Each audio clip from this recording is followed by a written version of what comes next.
عنوان: رحیم کا شاندار بیڈ روم۔ صبح کا وقت تھا، سورج کی کرنیں کھڑکی کے مہنگے پردوں سے چھن کر اندر آ رہی تھیں، مگر کمرے کی ٹھنڈک کو اے سی کے زور نے باہر کی تپش کو روکے ہوئے تھا۔ شہر کی سب سے پروکار بستی کے اس عالیشان بنگلے میں جہاں دیواروں پر قیمتی رنگ اور ضمیر پر گرد جمی تھی، وہاں رحیم رہتا تھا۔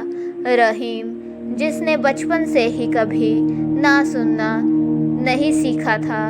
اس کا کمرہ کسی بادشاہ کے دربار سے کم نہ تھا۔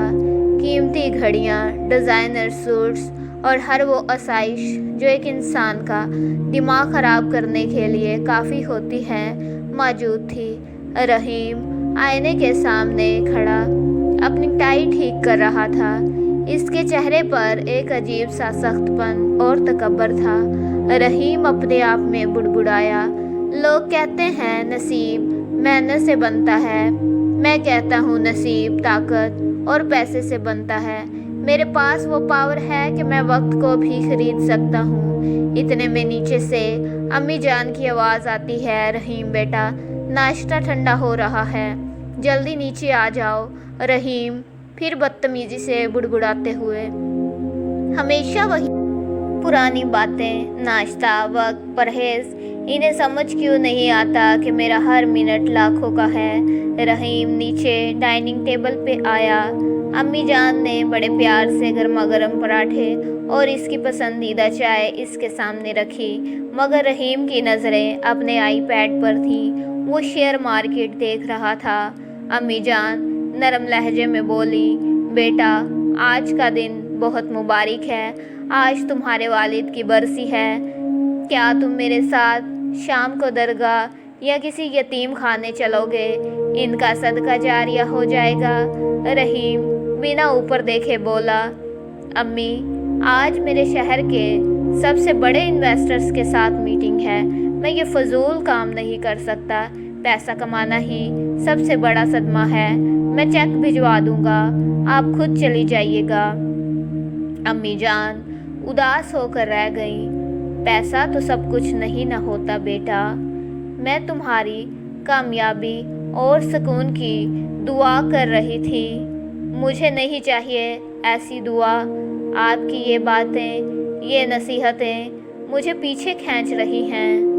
جب تک آپ اس گھر میں ہیں میرا دماغ ٹھیک سے کام نہیں کرے گا، ہر وقت مجھے گناہ اور ثواب کا ڈر دکھاتی رہتی ہیں۔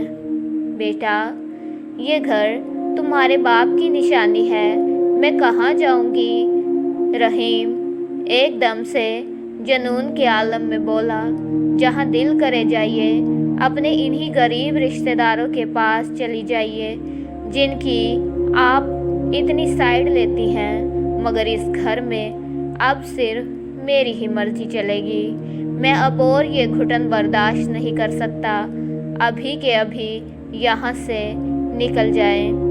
امی جان کانپتے ہوئے ہاتھوں سے اپنا چہرہ صاف کرتے ہوئے بولی، رحیم تم ہوش میں تو ہو نا، میں تمہاری ماں ہوں، اس سردی میں، اس بارش میں کہاں جاؤں گی؟ رحیم دروازہ کھولتے ہوئے، یہ میری فکر نہیں ہے، آپ کو لگتا ہے نا کہ اللہ سب کا خیال رکھتا ہے، تو دیکھتے ہیں آج وہ آپ کا خیال کیسے رکھتا ہے، نکلیے یہاں سے۔ امی جان خاموشی سے اٹھی، ان کے پاس صرف ایک پرانی چادر تھی۔ وہ رحیم کی طرف دیکھتی ہے، ان کی آنکھوں میں غصہ نہیں تھا، صرف ایک عجیب سا ترس تھا۔